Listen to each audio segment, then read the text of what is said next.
5 years after the Jasmine Revolution, has life in Tunisia improved since the fall of Ben Ali? Also on today's program, Implementation Day. Is the final stage of the Iran nuclear deal imminent? And in picture this, Jakarta under attack. At least 7 are dead as the Indonesian capital goes into lockdown.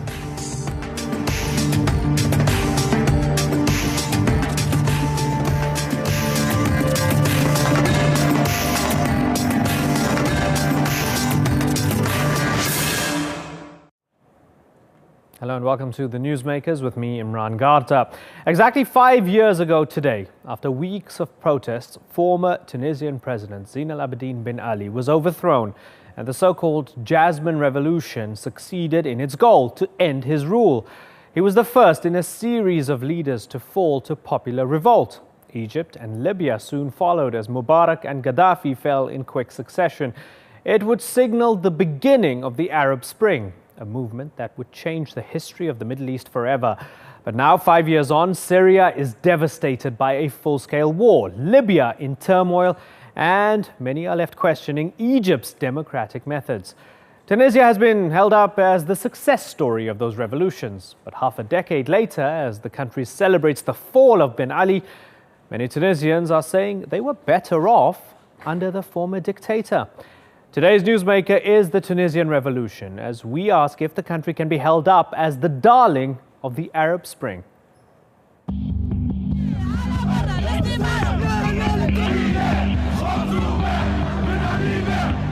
It was a revolution against repression. Protests inspired by an act of desperation. 5 years ago, the regime of Tunisian President Zine El Abidine Ben Ali came to an end, setting off a chain reaction across the Arab world. Many things have not come about as I would have wished, to be honest, in particular regarding democracy and rights. The demands for political change spread to Egypt, to Libya, and to Syria and other countries. Some had revolutions. Others descended into civil war. Tunisia, though, has largely been stable, although recent terror attacks have threatened the peace.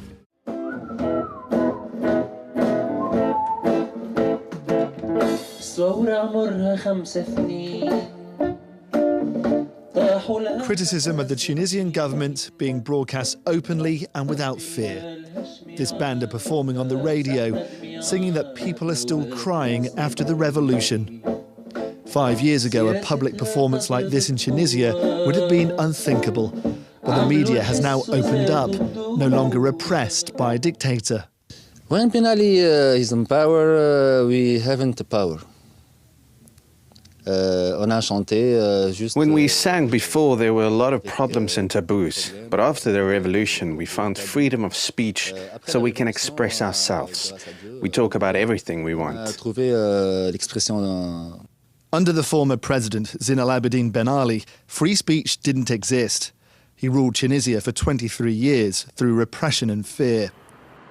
But in December 2010, Tunisians demanded change after this man, Mohamed Bouazizi, killed himself. His cousin shows me a poster of Mohamed. The vegetable seller set himself on fire in frustration. That led to huge protests and Ben Ali fled the country. But Mohamed's cousin doesn't believe enough has changed. The people regret the revolution because, even more than before, the dictator is back. This government uses terrorism. Every time we ask for some rights, they say they must fight against terrorism first.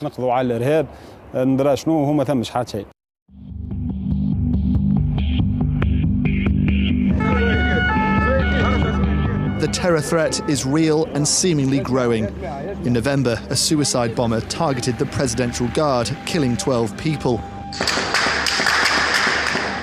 It came after Tunisia's worst terror attack, 38 people gunned down in the resort of Sousse in June 2015. That March, another 21 people were killed in Tunis. The targets of both of those attacks, foreign tourists.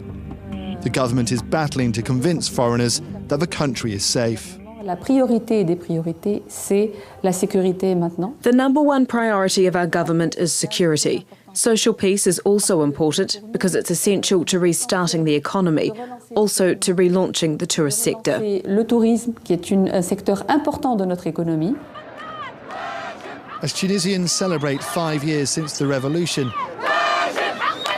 some are also protesting, calling for justice and more jobs. It's a sign of frustration with the revolution, but also the change in this country. This demonstration is an example of why so many view Tunisia as the success story of the Arab Spring. Yes, some here are disillusioned with the amount of progress since the revolution, but in comparison to many other countries in the region, they now have the right to freely protest. Still, some feel the country's not moving forward fast enough. The media may be freer than ever before, but freedom from danger and poverty look like battles far from won. Duncan Crawford, The Newsmakers, Tunis. Well, to discuss the effects of the Jasmine Revolution 5 years after the fall of Ben Ali in Paris is Moncef Chikrouhou. He is an economist and former MP for Tunisia's Democratic Alliance Party. And in Tunis, I'm joined by Radouane Masmoudi. He's the founder and president of the Center of the Study of Islam and Democracy, and Lina bin Mhenni, a Tunisian activist and teacher at Tunisian University. Thanks, all of you, for joining us. Lina bin Mhenni, let's start with you. 5 years on, Ben Ali is gone. Are there way too many signs that Ben Ali's Tunisia didn't go away fully? Yes, it's too sad to say it, but I don't think that we've really got rid of the system of Ben Ali. It's true that Ben Ali is gone from Tunisia, but the whole system is still in place. When it comes to the claims of the people who took to the streets in December 2010 and January 2011, they were ignored by the different governments that succeeded to that of Ben Ali. As I said, the whole system is still here. Corruption, nepotism, and all the other problems, including the violence of the police, repression, are still present in Tunisia. Moncef Chikrouhou, is the corruption that might have driven Bouazizi to set himself ablaze still very much the same? Yeah.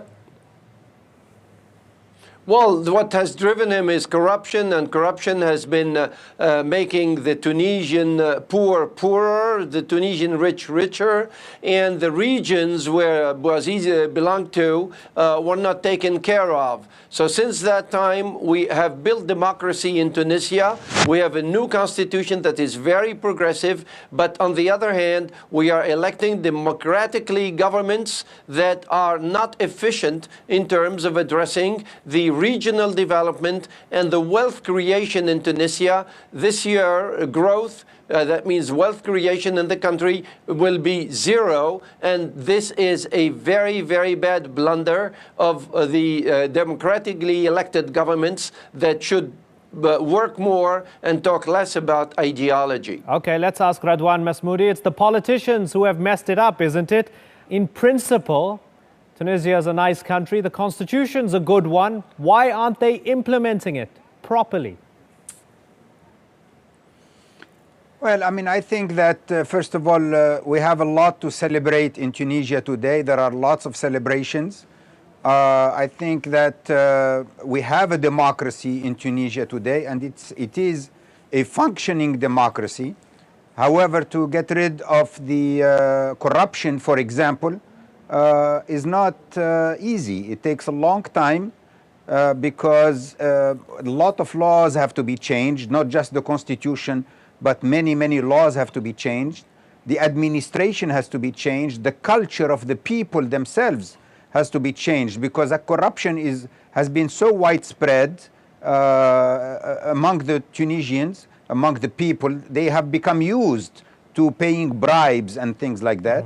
And there are many problems in the system, in the administration, where police officers or customs or different people in the administration have become used to taking bribes. Some people have said Tunisia has become a Daesh factory. It's producing so many ISIS fighters. Amnesty International used the anniversary to highlight new evidence of torture that Lina brought up and the deaths of detainees in prison, at least 6 since 2011.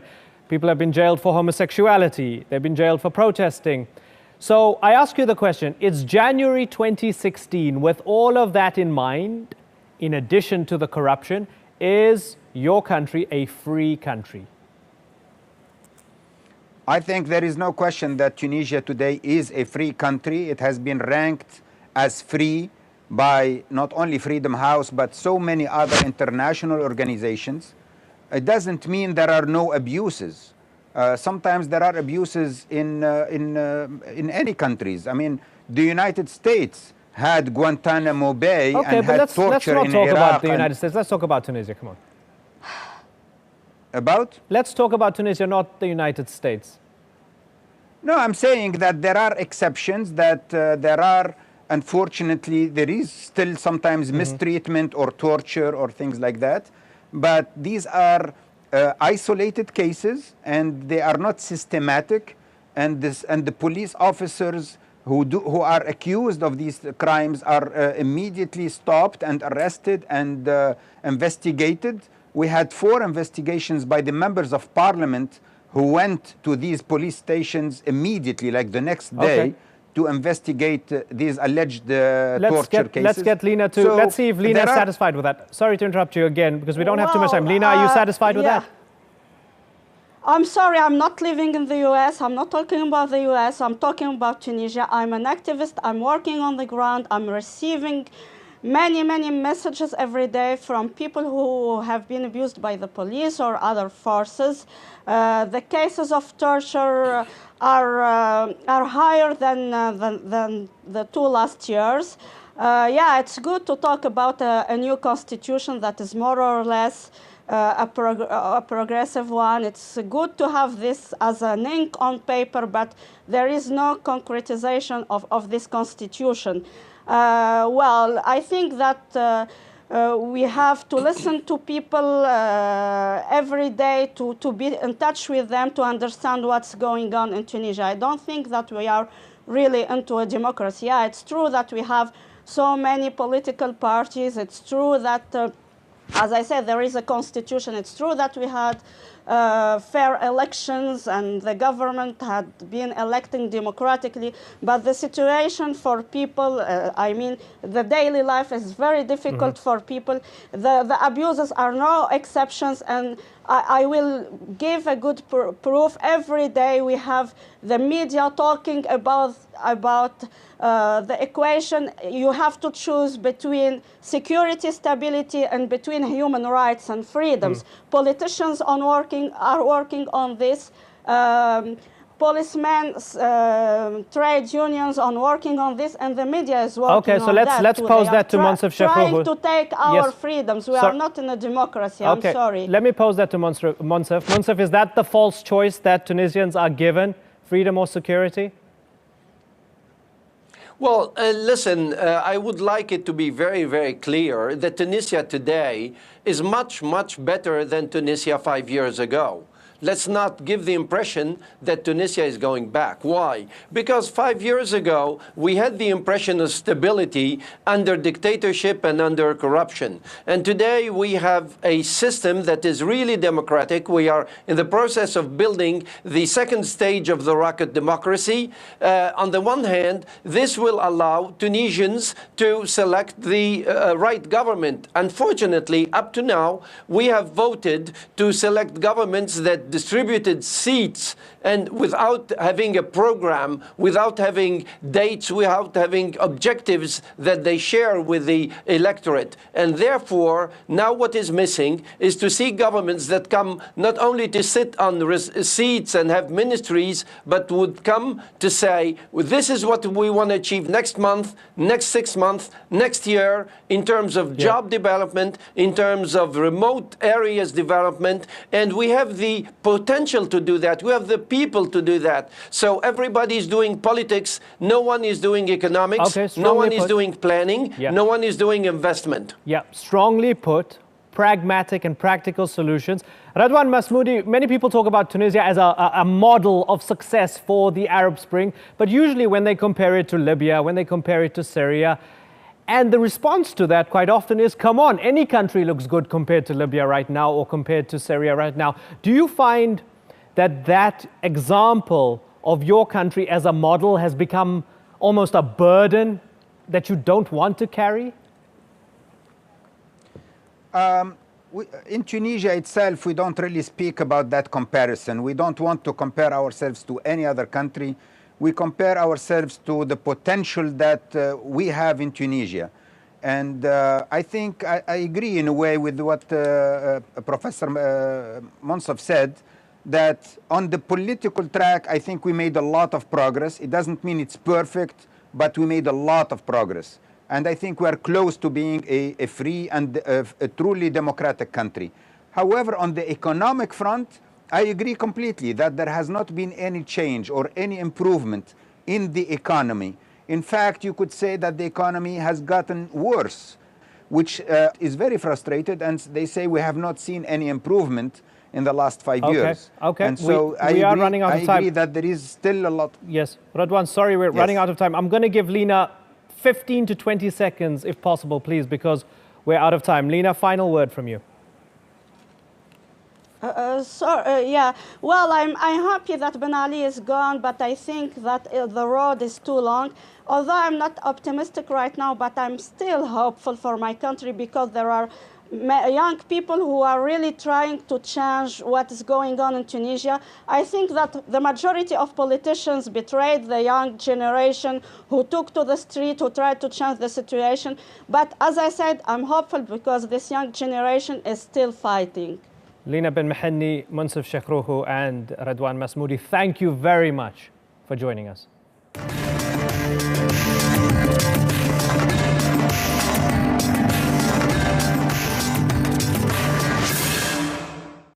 Still to come on the Newsmakers, nearly set in stone is the final step for the Iran nuclear deal about to be completed. And in picture this, deadly attacks take hold of Indonesia's capital, Jakarta.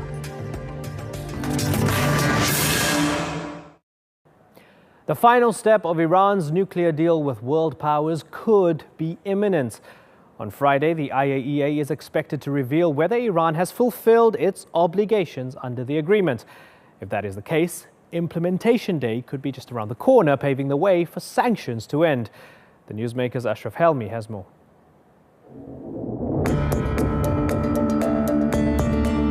Iran detained these US sailors after they entered its waters.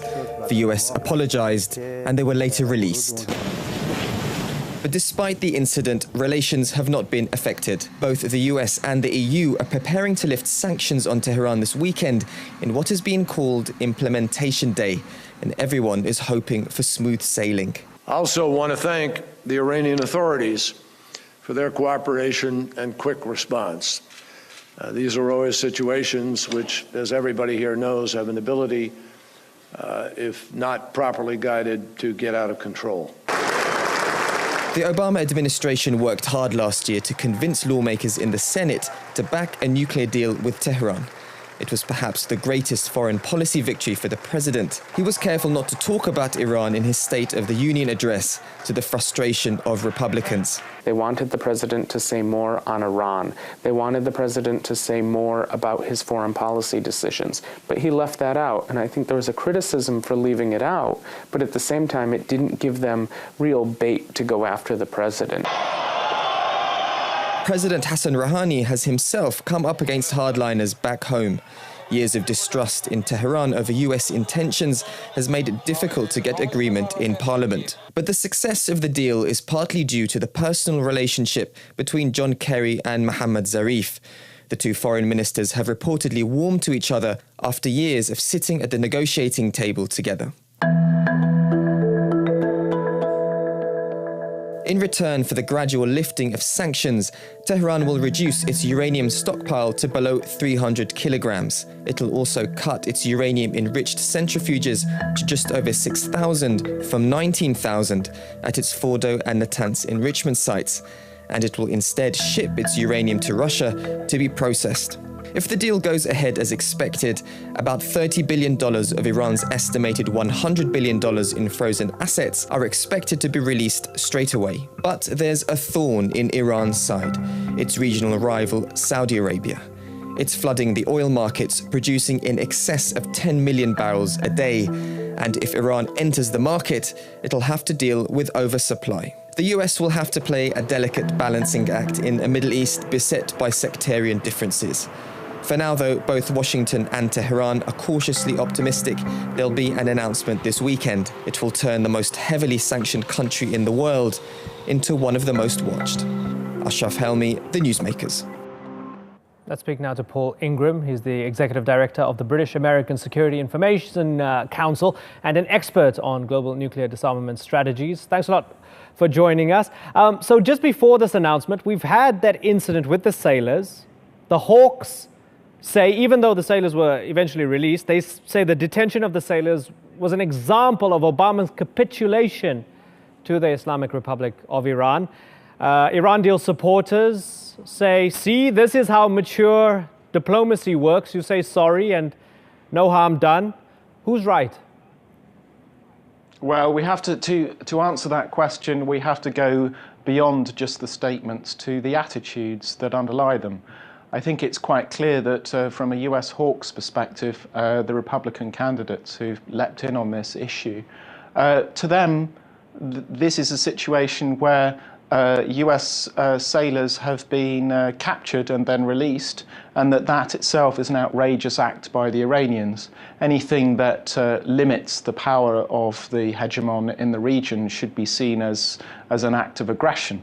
Of course, from the perspective of pretty much any other country on the planet, we live in an international system of sovereign states, and the Americans the American sailors, by agreement of both countries, did go into the sovereign waters of Iran. We can soon see that the Iranian action of releasing sailors very quickly demonstrates a move of goodwill on the one hand, and secondly, a commitment to seeing the nuclear deal completed and implementation day declared later on this week. Yeah, interesting that you say that. Now let's just look a bit broader. Since the deal was announced, Syria continued to burn. Iran, for its part, supporting Bashar al-Assad. You have the renewed or intensified Saudi-Iran tensions. They're basically at war with each other in some proxy ways in Yemen.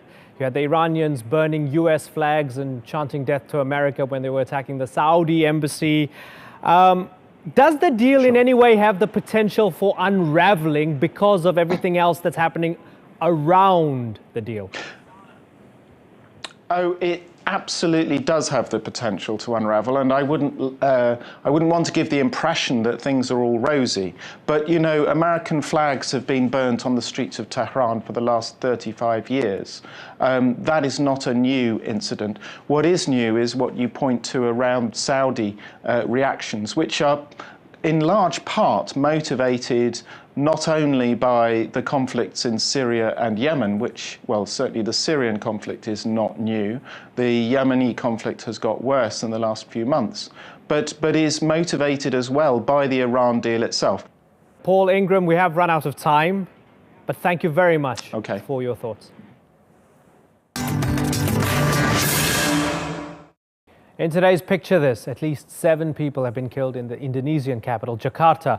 Police say there were a series of explosions and a barrage of gunfire by militants in the city centre. Daesh has now claimed responsibility for the assault. Take a look at how the attacks panned out.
Today's newsmaker has been Tunisia's revolution. 5 years on, the country is held up as the Arab Spring success story, where hopes of a democratic future remain strong. But beneath today's celebrations on the streets of Tunis lies perhaps a different truth. Tunisia is reportedly the world's largest exporter of Daesh fighters. Attacks at home have destroyed the country's tourism industry and left the country under a state of emergency. Now a contracting economy and high unemployment are prompting many to ask if life was better before the revolution, and some are even calling for Ben Ali to be reinstated. Tunisia's Jasmine Revolution may have brought about a delicate democracy, but many challenges still lie on the road ahead. You've been watching this edition of the Newsmakers with me, Imran Garta. Thanks for watching. Bye-bye.